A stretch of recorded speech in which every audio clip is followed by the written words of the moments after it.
जब हम बच्चों को पढ़ाते हैं भारत के भौतिक स्वरूप के बारे में, तो एक्चुअली मैप क्या होता है, जब किताबों में देखो तो मैप 3D में नहीं होता। वो बच्चों को हम दिखाएंगे तो मैप बस ऐसा दिखेगा हमको। अगर हम इसको हटा देंगे तो मैप सिर्फ ऐसा दिखेगा, जो हमको बताना पड़ता है कि यहाँ पे हिमालय है, यहाँ पे उत्तरी गंगा का मैदान है, यहाँ पे पठार है, यहाँ पे वेस्टर्न घाट है, यहाँ पे ईस्टर्न घाट है। तो बच्चों के दिमाग में उतना जल्दी घुसता नहीं है, तो उनको दिखाने के लिए हमें कुछ ना कुछ ऐसा करना पड़ेगा जिससे बच्चा अपनी काल्पनिक शक्ति से प्रयोग करके उन चीज़ों को समझ सके। तो हम दिखाते हैं कि यहाँ पे इसलिए हमने TLM बनाया है कि सबसे पहला पार्ट जो है हमारा हिमालय का है। तो हिमालय चूँकि हमारा 2400 किलोमीटर लंबा है, जम्मू कश्मीर से लेकर अरुणाचल प्रदेश तक फैला है, तो हम यहाँ पे दिखाएंगे कि हिमालय कैसे फैला हुआ है। ये बर्फीली चोटियाँ हैं जो वाइट कलर है, वो बर्फ़ है, पहाड़ों की बर्फ़ है, ठीक है। ये हम बताएंगे कि कैसे यहाँ से बर्फ़ की वजह से नदियाँ निकलती हैं और हमारे उत्तरी गंगा के मैदान को फर्टाइल करती हैं।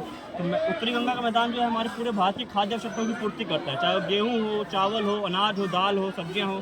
तो उसको हम दिखाने के लिए बच्चों को बताएंगे कि हाँ, ये हम बताएंगे उत्तरी गंगा का मैदान ऐसे है, जिसमें हम डिफरेंट तरह के अनाज दिखा सकते हैं कि जो हमारे उत्तरी गंगा के मैदान में उपजते हैं। ये मुख्यतः 3 नदियों से बना है, ब्रह्मपुत्र, गंगा और सतलज, उससे सिंधु नदी से।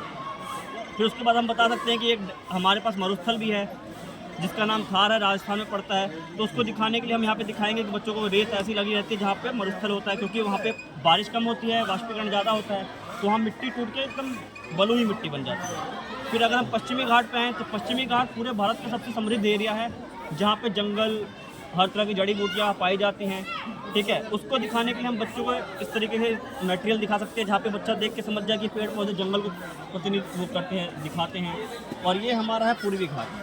विश्व के 40-45 हॉटस्पॉट क्षेत्रों में 4 भारत में हैं। उन भारत के 4 हॉटस्पॉट में से एक हमारा पश्चिमी घाट है, एक हमारा हिमालय है, एक मन्नार की खाड़ी है और एक सुंदरबन है, ठीक है। उसके बाद हमारे पास 2 वो हैं द्वीप समूह हैं। जो सबसे पहला द्वीप समूह हमारा लक्षद्वीप, जो कि प्रवाल द्वीपों से बना है। प्रवाल द्वीप ऐसे होते हैं जो कैल्शियम की वजह से समुद्र में जन्म लेते हैं और उसके बाद द्वीप पर वो ले लेते हैं। तो हमारे पास एक द्वीप समूह है जो अरब सागर में है, वो लक्षद्वीप। दूसरा है हमारे पास अंडमान निकोबार। अंडमान निकोबार हमारा ज्वालामुखी से बना हुआ द्वीप है, जो कि बंगाल की खाड़ी में है। और इस तरीके से हम बच्चों को दिखा सकते हैं। इसमें बच्चे के पास समझने की क्षमता ये है कि बच्चा कुछ अलग दिखेगा तो सीखेगा। पूरे भारत में सिर्फ एक ही ऐसा द्वीप है जहाँ पर सक्रिय ज्वालामुखी है, वो है बैरन आइसलैंड। तो हमने उसको क्या करा, अलग तरीके से दिखा रखा है कि बच्चा उसको समझे कि क्यों अलग है। वो ज्वालामुखी है जो कि सक्रिय से अलग है। हाँ, वो जैसे अंडमान निकोबार में 200+ द्वीप है, लेकिन सिर्फ एक ही द्वीप ऐसा है जिसमें ज्वालामुखी सक्रिय रूप से निकलता है। तो उसको हमने अलग दिखा दिया कि हाँ, वो बैरन आइसलैंड है जहाँ पे सक्रिय रूप से ज्वालामुखी है, ठीक है। ये जंगल हमने दिखा दिया। इसके बाद आता है हमारे पास मतलब कि प्रायद्वीपीय पठार। प्रायद्वीपीय पठार मुख्य रूप से 2 भागों में बटा हुआ है।